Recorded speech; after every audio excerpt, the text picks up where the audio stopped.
사실이 아니라고 하는 보고를 받았다. 그리고 본인은 그렇게 이해했다. 사실관계를 파악하지 않았다. 국민적 관심사안인데 그거 사실이 뭔지 확인해봐라. 이렇게 지시 내리는 게 맞는 거 아닌가요? 그리고 확인하는 게 이치가 아닌가 생각합니다. 보고를 받았는데 당사자가 아니라고 합니다. 여기서 끝납니다. 당사자가 한 명이 아니라 여러 명일 수 있거든요. 그래서 여러 사람한테 확인해보면 이거 오래 걸리지도 않습니다. CCTV는 한 달 지났으니까 없어요 이렇게 얘기하는데 과연 없을까요? 포렌식이라는 게 있는데 우리 컴퓨터도 이게 몇 년간 남아있는데 과연 없을까요? 출입 기록이 없어요 얘기하는데 출입 기록이 없는 그런 군부대가 있었나요? 참 의문이 커집니다. 자, 천공의 대통령 관저 방문 사실이 아니라는 보고를 받았다고 얘기를 했는데 육군으로부터 그렇게 보고받았어요. 이렇게 얘기할 사안이 아니라 깔끔하게 확인하고 넘어갈 사안입니다. 내가 이렇게 확인했더니 없더라. 이거 한나절도 안 걸립니다. 근데 왜 이런 확인을 안 하면서 이렇게 의혹을 키우는 건지 좀 지켜보겠습니다. 국민의힘 전당대회로 뜨겁습니다. 네거티브 강해집니다.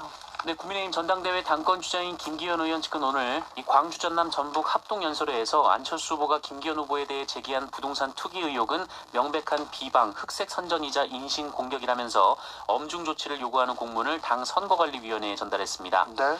어제 안철수 후보는 연설회에서 황교안 후보의 울산 KTX 역세권 시세 차익 질문에 김기현 후보가 제대로 답하지 못했다라면서 이 95% 할인해 팔겠다는 능글맞은 말로 그 이상 엄청난 시세 차익이 있었다는 걸 오히려 인정했다 이렇게 주장한 바 있습니다. 네. 김기현 후보 측은 문재인 정권에서 단 한 점이라도 의혹의 사실이 있었다면 김기현 후보는 지금 이 자리에 설 수 없었다라고 주장하면서 안철수 후보의 당내 경선에 대한 교란 행위 그리고 김기현 후보에 대한 음해 날조 인신 모독 행위를 더 이상 좌시할 수 없다라고 주장했습니다. 안철수 후보 측은 뭐라고 합니까? 안철수 후보 측은 자신에게 제기된 의혹에 당 선거관리위원회를 끌어들이려는 행태라면서 참으로 무책임하고 파렴치한 프로세스라고 비판했습니다. 안철수 후보 측은 하라는 해명은 않고 성만 내더니 겁박하고 윽박질러 말을 막으려는 무소불위 권력자의 행태를 보였다라고 비판했습니다. 그러면서 내년 총선은 민심 경쟁이고 부동산 논란은 커다란 블랙홀이라면서 이 선관위까지 끌어들이는 것이야말로 난센스고 과민 반응이라고 일축했습니다. 이태원 참사 감사 관련해서 감사원의 거짓말 논란 일고 있어요? 네, 최근 감사위원회의 최고 의사결정기구인 감사위원회 회의에서 이태원 참사를 포함한 정부 재난예방 시스템에 대한 감사가 진행돼야 한다는 의견이 나왔던 것으로 전해졌습니다. 그런데 최종적으로 이것이 감사 계획에 명시적으로 반영되지 않았는데요. 이 언론 보도에 따르면 일부 감사위원들이 이태원 참사를 직접적으로 연간 계획에 명시하면 정치적으로 논란이 될 수 있다는 지적을 제기했다고 합니다. 감사위원회는 최재해 감사원장을 포함한 감사위원 7명으로 구성돼 있습니다. 대신 감사위원회는 고위험 중점 분야 항목의 세부 내용에 사회적 재난의 대비 체계를 반영하는 방식으로 이 재난 참사 이슈를 들여다보기로 했는데요. 여기에 경향신문은 감사원이 이태원 참사 감사를 계획해놓고도 언론에는 구체적인 감사 계획이 없다라는 거짓 브리핑을 했다고 의혹을 제기하기도 했습니다. 네. 최재 감사원장에 대해서는 공간 리모델링에 좀 돈을 많이 썼습니까? 네, 최재해 감사원장은 취임 후 관사 개보수에 약 1억 4천만 원을 썼습니다. 네. 그제 법사위원회에서 질타의 대상이 됐는데요. 최재해 원장은 관사에서 만찬을 할 때 실내에서 하기가 어려워서 야외에서 할 수 있는 방안을 찾다가 마당을 정비했다라고 해명을 했습니다. 예. 참고로 1억 4천만 원은 감사원 청사 9개의 1년치 전체 건물 유지비의 64%에 해당합니다. 오세훈 서울시장도 관사 리모델링 논란이 불거졌는데요. 관사를 시민들에게 돌려주고 집에서 출퇴근을 하겠다라고 밝혔던 오세훈 이게 시장은 공약이었잖아요. 네. 그런데 최근 한남동에 새 공간을 마련했습니다. 이곳에 리모델링 비용으로 5억 7천만 원을 책정했는데요. 5억 7천만 원이요? 리모델링 비용이요? 그렇습니다. 이 서울시는 기존 단가와 정부 지침에 따라 공사비를 산출했다라면서 적절한 금액이라고 밝혔습니다. 적절하다고요? 5억 7천만 원이? 리모델링인데? 네. 저희 집값이 5억 7천만 원이 안 되는데요. 환율이 최근에 급등하고 있습니까? 네, 미국 연방준비제도의 긴축이 장기화될 것이라는 우려가 나오면서 원달러 환율이 장중 1,300원을 돌파했습니다. 이 환율이 1,300원을 넘어선 것은 장중 고가 기준으로 지난해 12월 20일 이후 올해 들어 처음입니다. 이 환율은 미국 소비자 물가에 이어 도매 물가까지 예상치를 웃돌았다는 소식에 인플레이션 장기화 우려까지 이어지면서 상승을 하고 있습니다. 그러네요. 미국의 1월 생산자 물가지수가 전달보다 0.7%, 전년 동월보다 6%가 올랐고요. 지난달 소비자 물가지수 상승률도 전년 동월 대비 6.4% 오르면서 시장 예상치를 웃돌았습니다. 이에 따라 미국에서는 또다시 금리를 0.5%포인트 올리는 빅스텝을 단행할 수 있다는 분석이 나오고 있습니다. 물가가 예상치보다 더 오르고 있습니다. 물가를 잡지 못하면 금리를 또 올릴 수밖에 없는데 금리가 올라가면요. 우리나라 물가는 또 올라갑니다. 이게 악순환인데 자 금리를 잡지 못하고 환율이 오르고 있다. 지금 계속 경제에 빨간불이 켜졌다. 어찌할 것인지 대비책 마련이 시급하다. 이 얘기를 제가 지난해부터 계속 하고 있어요. 저는 경제를 알지 못하지만 이건 엄청 심각한 상황이라는 것은 알겠어요. 그런데 여기에 대한 대책은 하나도 없네요. 왜 없는지, 정부는 뭐 하고 있는지, 정부 여당 대표를 뽑는다는데 왜 이 얘기가 안 나오는지 이해가 안 되네요. 북한이 한미연합훈련에 대해서 엄중 경고한다. 경고를 보냈어요? 네, 북한은 오늘 외무성 대변인 담화를 통해 한미가 예정된 연합훈련을 실행할 경우 강력하게 대응하겠다라고 위협했습니다. 네, 알겠다고 전해주세요. 네, 알겠어요. 네, 서울에서 일왕 생일잔치가 열렸습니다. 그런데 여기서 일본 국가까지 연주됐네요. 네, 주한 일본 대사관 주최로 어제 서울에서 나루히토 일왕 생일 기념 행사가 열렸는데요. 여기서 일본 국가인 기미가요가 흘렀다고 산케이 신문이 보도했습니다. 이날 기념 행사는 일본 대사관이 초청한 국내 인사들도 있었다라고 하는데요. 한국 국가인 애국가와 함께 기미가요가 연주가 됐는데 일왕 생일이 서울에서 행사를 한 사례는 있지만 네. 여기서 기미가요를 튼 사례는 없었습니다. 그러니까요. 산케이 신문은 일본 정부는 한국의 반일 감정 때문에 국가를 트는 것을 미뤘으나 지난해 출범한 윤석열 정권이 대일 관계 개선을 지향하고 있다라고 분석했고요. 일본 대사관 관계자도 이 신문에 이 참석자에게 부담을 주지 않기 위해 그동안 틀지 않았었지만 이것은 과도한 면이 있었다라면서 대사관 주최 행사에 국가 연주는 자연스러운 일이라고 밝혔습니다. 그런데 지금까지는 서울에서 한국에서 기미가요 재창이나 기미가요를 틀지 못했습니다. 이거 일본 군국주의의 상징 아닙니까? 나경원 전 의원이 참석했던 그 행사가 일왕 이 생일잔치였는데 이 생일잔치를 왜 한국에서 가장 큰 호텔에서 해야 되는지 항상 문제 제기가 됐는데 이제는 뭐 막 선을 넘는다. 한국의 반일 감정, 한국의 국민 감정은 생각하지 않는다. 윤석열 정부 들에서 계속해서 일본의 저자세여서 이런 일들이 벌어지는 거 아닌가 이런 생각에 안타깝습니다. 튀르키예 구호에 나선 우리 구호대 매우 고생하셨는데 구호대 이진이 지금 튀르키예에 도착했습니다. 네, 튀르키예 지진 피해 대응을 위한 대한민국 긴급구호대 이진이 현지 시간으로 17일 오전 6시 이 튀르키예 아다나 공항에 도착했습니다. 이진 역시 민관 합동으로 구성됐고요. 이 군 수송기를 통해 이동을 했습니다. 여기에는 외교부 직원 2명, 국립중앙의료원 등 의료관계기관과 국방부 소속의 의료진들, 그리고 한국국제협력단 직원, 민간 긴급구호단체 관계자들이 포함됐습니다. 정부는 이와 함께 튀르키예 측에 추가 구호 물품도 보냈는데요. 텐트 1,030동, 담요 3,260장, 침낭 2,200장 등입니다. 형제의 나라 튀르키예에 온정이 쏟아지고 있습니다. 한국 사람들이 따뜻하잖아요. 따뜻하고 착하지 않습니까? 그래서 튀르키예 돕겠다고 여기저기서 이렇게 나서고 있습니다. 담요, 텐트, 침낭 등을 보냈다고 합니다. 코로나 상황 어떻습니까? 네, 오늘 발표된 코로나19 신규 확진자 수가 11,436명이 나왔습니다. 어제보다 1,000여 명 정도 줄었고요. 지난주와 비교하면 2,000여 명 정도 줄었습니다. 위중증 환자 216명, 사망자는 28명이었습니다. 주스 정상근 기자와 함께했습니다. 감사합니다. 고맙습니다. 이 영화 보고 싶어요. 재개봉하면 보러 갈 거예요. 이런 분들, 많은 분들이 의견 주시는데 0820님께서는 사운드 오브 뮤직 다시 보고 싶습니다. 얘기합니다. 0147님 배너요. 전차 경주 장면 극장에서 보는 것만으로도 감동이 물밀듯 몰려올 것 같습니다. 배너 다시 보면 와, 어떻게 이런 작품을 만들었는지, 이런 작품을 어떻게 찍었는지 신이시여 이런 말이 나오는데요. 텔레비전에서도 배너를 많이 하는데 배너를 처음부터 끝까지 보신 분들은 별로 없을 텐데 정말 명작입니다. 영화관에서 보면 정말 좋을 것 같습니다. 박상우님 If Only 보고 싶습니다. 사랑하는 법을 알려줘서 고마워. 또 사랑받는 법도 이 명대사 절대 못 잊을 것 같습니다. 다시 상영하면 좋겠습니다. 5748님 차별상홍이요. 주윤발 장국영 차별상홍 다시 보고 싶습니다.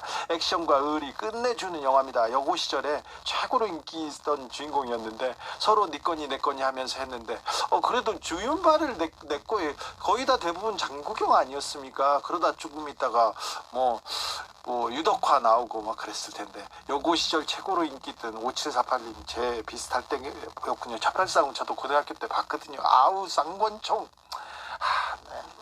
꿈에 나왔었는데. 8891님 웰컴 투 동막골 보고 싶습니다. TV에서 방영하면 볼 때마다 너무 재밌어요. 헛간에 터진 수류탄 터지면서 옥수수 터지는 장면은 압권이었어요 얘기하는데 웰컴 투 동막골은 또 남북을 어떻게 또 이해하고 그 상황을 쳐다봐야 될지 이런 생각도 많이 하게 해줍니다. 명작입니다. 7970님 소피 마르소 나오는 라붐이요. 아우 영화도 음악도 너무 설렜어요. 중학교 때 소피 마르소 책받침 없는 친구들 없었는데 그러니까요. 그 헤드폰 씌워주는 거 있잖아요. 어우 그 노래 소피 마르소 최고죠. 소피 마르소 저 본 적 있는데 정말 나이 들어도 리얼티 참 좋다. 8430님 제가 극장에서 많이 본 영화는 나의 촛불인데 다시 개봉하면 또 보러 갈 겁니다 얘기하는데 나의 촛불을 제가 만들어가지고 개봉했는데 그때 코로나 확진자가 60만 명 나왔던가 50만 명 60만 명 계속 최고치를 경신할 때 개봉해가지고요. 네, 좀 힘들었어요. 교통정보센터 다녀오겠습니다. 김한나 씨. 네, 시각 교통정보입니다. 금요일 저녁 시간입니다. 교통량도 많고요. 곳곳으로 사고 소식도 많습니다. 먼저 서해안고속도로 서울 쪽으로는 서평택 분기점에서 화성 휴게소 부근 14km 구간에 차가 많고요. 매송 부근에서는 화물차 관련 사고까지 나서 부근으로 혼잡합니다. 이후로는 광명역에서 금천나들목까지 정체고요. 수도권 제1순환고속도로 일산에서 판교 방면, 자유로에서 송내까지 17km 극심한 정체입니다. 경부고속도로 서울 방면으로는 청주 휴게소 부근과 천안 부근에서 짧게 서행하다가 안성 분기점에서 동탄 분기점까지 17km 길게 밀리고요.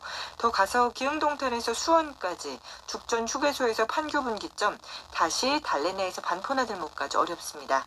중부고속도로 남이 방면으로는 진천 부근 1차로에서 사고가 나 3km가량 여파받고 있고요. 서청주 부근에서 남이 분기점까지 어렵습니다.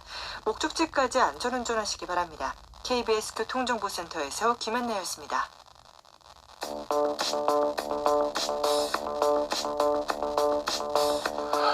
대한민국 정치의 새로운 100년을 준비한다. 21세기형 국회 싱크탱크 여의도 정치연구소. 정치권에 보내는 고급진 정치 컨설팅, 오늘도 뜨겁게 분석해 보겠습니다. 김행 국민의힘 비대위원 어서 오세요. 안녕하세요. 더불어민주당 이재정 의원 어서 오세요. 네, 안녕하세요. 네, 잘 지내시죠? 네. 네. 국민의힘 요새 분위기가 어떻습니까? 요즘 전당대회 합동연설회 때문에 바쁘죠. 바쁘죠? 네, 시골 다니면서 지방에. 지방이 계속 돌아다니라고요? 그래서 시골 풍경 보니까 또 그것도 굉장히 좋은 것 같아요. 그래요? 뭐 시골 풍경은 그냥 기차 안에서 보는 거지. 근데 그거 되게 힐링되더라고요. 그래요? 네, 기차에서 보는 거. 네, 알겠습니다. 계속 기차 타고 전국을 돌아다니고 있어요. 그래서? 네. 자, 민주당은 어떻습니까?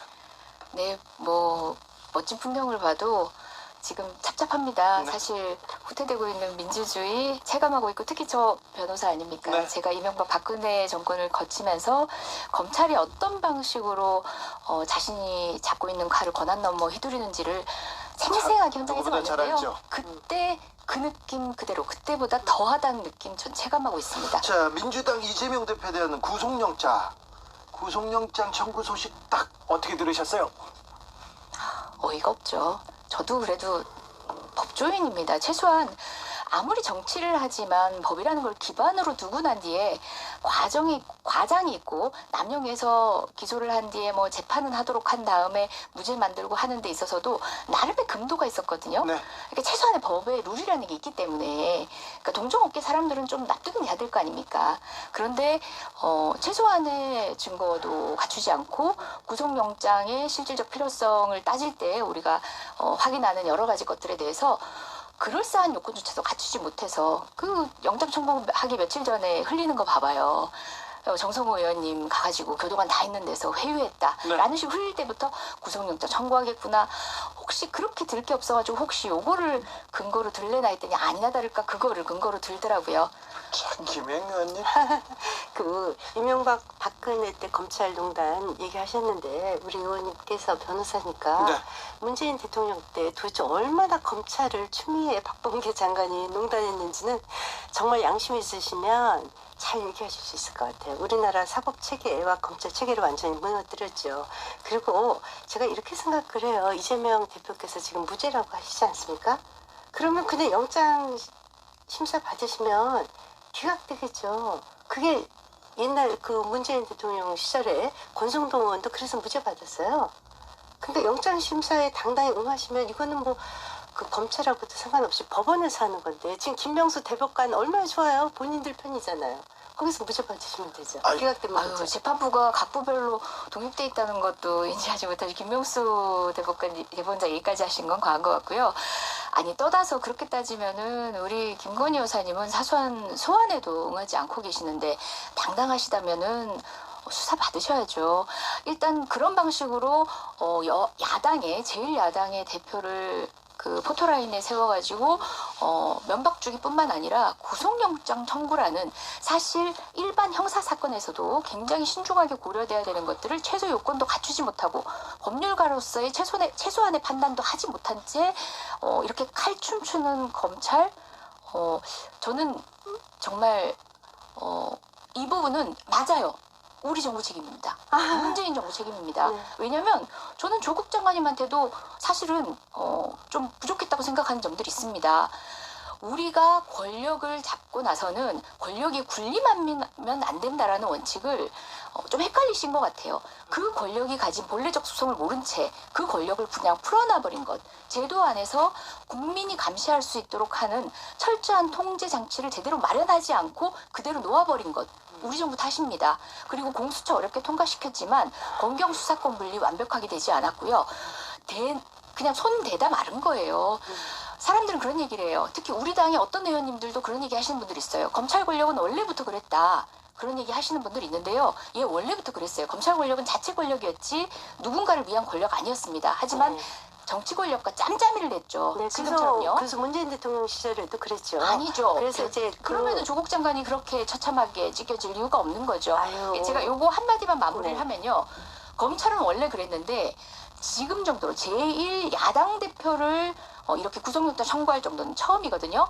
저는 정치를 축소시킨 정치인들 잘못이라는 점에서 저는 우리 당의 네. 스스로의 과오를 한번 돌아보이는 네. 중입니다. 이제 지금 정치가 국민을 등였고 강해져야 지금 됩니다. 이재명 대표께서 받고 있는 수사 모든 것은 성남시장 시절일 거예요. 네. 야당하고도 상관없어요. 그거하고 왜 개인 비리를 민주당에서 떴는지 잘 모르겠고요. 그래서 제가 저 개인 비리를 민주당에서 저렇게 끌어안고 총선도 치러야 되고 뭐 대통령도 된다고 하시니까 지금 수도권에 계신 분들은 참 마음이 답답하겠다 이런 생각이 들어요. 개인 저는 비리는 왜 개인 비리인가요? 아니 이게 시정농단이라고 하지 않습니까? 그러니까 성남 시절 혜택을 누가 본 시절에 거죠? 시장 그래서 말씀하셨어요. 제가 혜택 그거 좀 범죄 복잡하니까 구조는 알고 자 계시나 범죄 싶어서. 구조에 대해서 잘 네네. 알고 있어요. 영장 청구할 때 이분이 이렇게 그 5가지 아주 조목조목 적시를 했지요. 영장 청구할 때. 자, 이 말씀은 정말 하고 싶어요. 당시 성남시장 시절에 제1야당 대표요? 지금? 자, 박근혜 대통령 때 이렇게 얘기했어요. 국정농단 사건에 대해서 피의자 신문 시 언제 도망갈지 모른다, 박근혜. 청와대에서 나오는 즉시 수갑 체포해라. 구속되는 게 당연한 사안이다. 박근혜 대통령이 범죄 행위가 중대하고 범죄를 부인하고 있고 언제 도망갈지 모른다. 증거를 보면 정황이 곳곳에서 보이고 있다. 박근혜 전 대통령의 구속 여부가 사법이 살아있는지 죽어있는지를 보여주는 바로미터다.